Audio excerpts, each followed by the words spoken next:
importante que yo destacaría de todas estas teorías que estamos viendo es cuándo lo descubrieron. O sea, estamos hablando del año 2021 y se podría aplicar algo que surgió a fines del siglo XIX.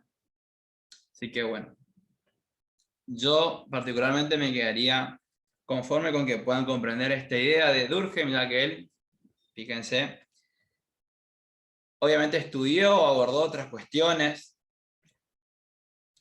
Fíjense en estas tres acá abajo, fenómenos como la solidaridad entre las personas, anomia social, esto está muy relacionado a el gobierno, esto lo vamos a ver, lo vamos a retomar en ciencias políticas, o también una de las obras maestras de Durkheim, entre comillas, fue el suicidio.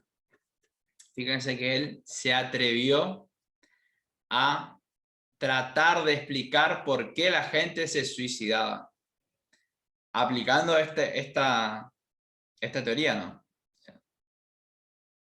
Cómo los hechos sociales, como el entorno de una persona puede influir a que tome esta decisión tan trágica, ¿no? O sea, de suicidarse directamente. Y fue analizando la tasa de suicidios de Francia, de otros países europeos, haciendo por ahí algunas estadísticas y tratar de explicar por qué la gente se suicida, que hasta el día de hoy nadie puede hacerlo, ¿no? O sea, si bien hay muchas posibles conjeturas, es imposible decir por qué una persona lo hace. Así que bueno, acá hay un chat. Exactamente. Exactamente lo mismo. Pero bueno, tengan en cuenta que esta es una de las que vamos a ver, la de Durkheim. Céntrense cuando hacen el trabajo en tratar de explicar esta, la de los hechos sociales. Y bueno, como les dije, bueno, voy a tratar de avanzar un poquito más. Vamos a ver ahora a este señor, Karl Marx, personalidad hiper ultra conocida del mundo, ya que, bueno, si bien vivió en el siglo XIX, sus ideas fueron muy retomadas y muy aplicadas durante el siglo XX, ¿no? Ya que, bueno, por si nunca lo conocieron, calculo que alguna vez lo habrán visto, es el autor del famoso Manifiesto Comunista, entre otros libros, muy importante, y fue, podríamos decir, la bandera ideológica de los llamados países socialistas y comunistas, fines del siglo XIX, siglo XX, el más conocido, la Unión Soviética, bueno, como les dije, una persona muy conocida. Ahora, nosotros vamos a centrarnos en los aspectos sociológicos, ya que él habló de muchas cosas, o teorizó sobre muchos aspectos de la realidad. Nosotros vamos a tratar de hablar de la sociedad. ¿Va a ser Marx el principal o la persona más crítica a la sociedad industrial que nosotros vimos que se originó en el siglo XIX? El más crítico de todos por lejos, y justamente por eso va a ser tomado como un ideólogo, como un defensor, podríamos decir, de los sectores obreros, los sectores populares, los sectores más pobres. Ya vamos a ver por qué. Bueno, como para que tengan en cuenta a la hora de hacer el trabajo, les doy una ayudita. Sus teorías más importantes fueron la lucha de clases, ya vamos a ver qué significa, y los modos de producción. Acá tenemos las dos teorías más importantes, en la cual él va a tratar de explicar los cambios económicos y sociales del siglo XIX, la sociedad que él estaba viendo, ¿no? Así que bueno, vamos por partes, vamos a ver el primero. Para Marx, la sociedad industrial del siglo XIX, vuelvo a insistir, la que se conformó gracias a la revolución industrial, a la aparición de las fábricas, del capital, etc., estaba dividida en dos clases, dos grandes clases sociales. Cada vez que ustedes escuchen a alguien, cualquier persona, hablar de clase social, clase baja, clase alta, clase media, está utilizando una teoría de Marx, porque va a ser él el primero en hablar de que existen diferentes clases como si fuera una pirámide o ese tipo de explicación. ¿Qué va a decir Marx? Que la sociedad se dividía en dos grandes clases. Una de ellas, podríamos decirle en la parte más alta, o la más importante, y la menos numerosa, eran los capitalistas, o la burguesía, este término, burguesía, burgués, si alguna vez lo escucharon. ¿Quiénes eran los capitalistas? Básicamente eran los dueños o la dueña de los medios de producción. ¿Qué son los medios de producción? Bueno, básicamente los medios de producción eran las fábricas o la tierra, ¿no? Todo lo que se utilizaba para producir alimentos o productos industriales. Entonces, obviamente, imagínense que este sector era el más adinerado de todos, el más millonario, porque estamos hablando de gente que era dueña de fábricas, de lo que se imaginen, textiles, de trenes, automóviles, vamos a ver más entrado al siglo XX. Eran personas muy ricas, muy millonarias, por lejos, ¿no? Que se beneficiaban del trabajo asalariado. Básicamente, Marx decía que estas personas tan ricas, tan millonarias, eran, valga la redundancia, tan ricas porque se beneficiaban del trabajo de esta otra clase, de este sector, que él denominó proletariado. Básicamente, ¿quiénes eran o quiénes conformaban el proletariado? Eran todas las personas, todas las personas, ya sea vivan en la ciudad o vivan en el campo, que no eran dueñas de nada, que no tenían ningún bien, ninguna propiedad, absolutamente nada. Lo único que tenían eran su fuerza de trabajo, sus ganas de trabajar. ¿Qué hacían con estos? La vendían a las fábricas, la vendían a los capitalistas. Entonces, para Marx, la sociedad funcionaba de esta forma. Acá en este sector, los burgueses, los capitalistas, dueños de las fábricas, necesitaban trabajadores. Y esta gente necesitaba trabajar de lo que sea, ya que si no se moría de hambre.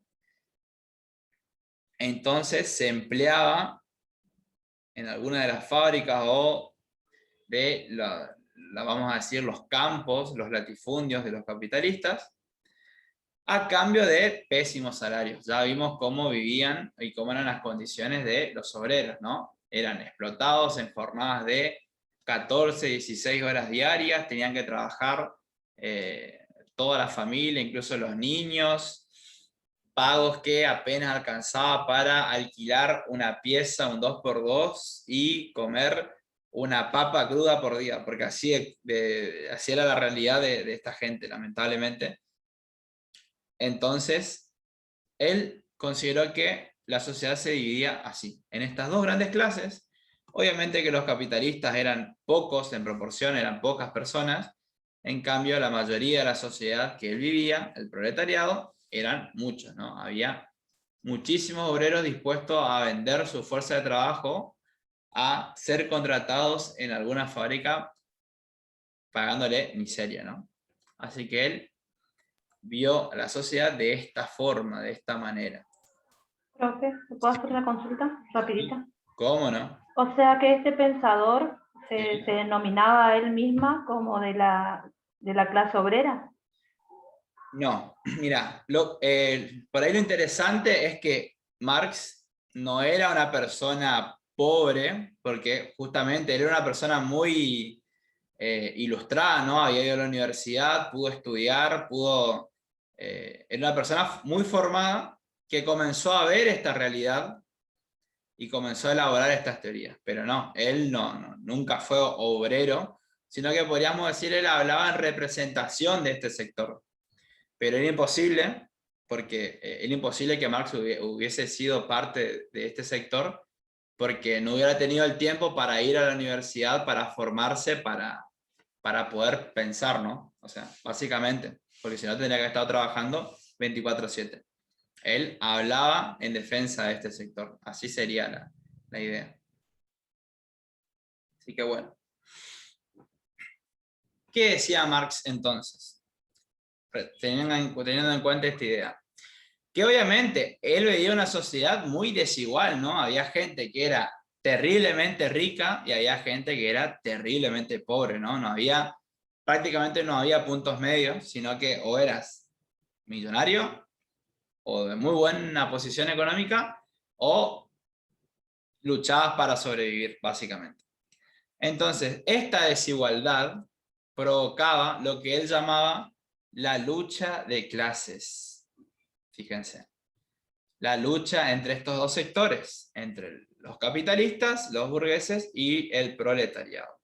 Porque obviamente los obreros no eran tontos, entre comillas. Este sector veía la injusticia que estaba viviendo, entonces iba a tratar por todos los medios de tratar de conseguir mejoras económicas, mejores condiciones en su vida, ¿no? Así que bueno, esta es la explicación que tiene Marx de la sociedad en la que vive.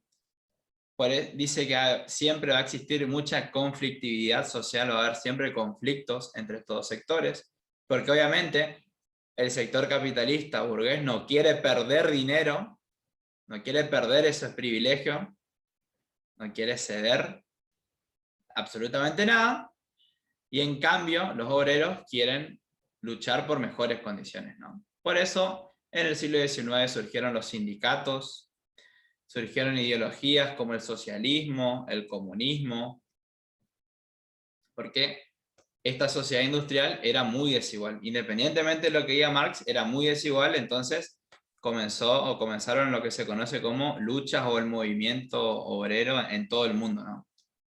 Así que bueno. Fíjense que incluso, y acá por ahí, esta idea es la que se retomó mucho durante el siglo pasado en países comunistas como la Unión Soviética, habrán escuchado alguna vez de la Unión Soviética, Cuba, Corea del Norte. Hubo un tiempo en que el mundo, durante el siglo XX, el mundo estuvo dividido entre los países capitalistas por un lado, con Estados Unidos a la cabeza, y los países comunistas por el otro, con la Unión Soviética a la cabeza. Durante buena parte del siglo XX, el mundo se dividió en dos, la llamada Guerra Fría. Como les decía, todas estas ideas retomadas por Marx, él consideraba que en algún momento de la historia, ya que siempre existió este problema entre un sector y el otro, en algún momento el proletariado podría llegar al poder político, al poder económico e instaurar una sociedad sin clases, una sociedad en la que no existan más desigualdad, y a esta idea de Marx se la conoció con el nombre de comunismo. Supongo que en algún momento ustedes habrán escuchado esta palabra, porque incluso hasta el día de hoy se la sigue usando, o los políticos se siguen acusando de estas cosas. Así que bueno, como les digo, es una teoría surgida en el siglo XIX.